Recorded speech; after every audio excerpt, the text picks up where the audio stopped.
Hey guys, in this video, I will show you how to fix Rainbow Six Siege voice chat not working. Alright, let's begin. So, the first thing that you want to do is open your in-game settings. Over here, make sure that in-game voice chat is enabled. After that, check the voice chat record threshold.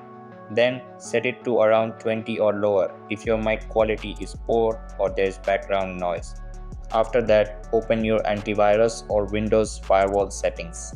Over here, create an exception for the game's executable to allow voice chat to work properly. Then go to the Ubisoft Privacy Center. Over here, open Social Preferences. After that, set the voice and text chat option to everyone and save the changes. Then restart the game. So that's basically how you can fix Rainbow Six Siege voice chat not working. And that's it for this video.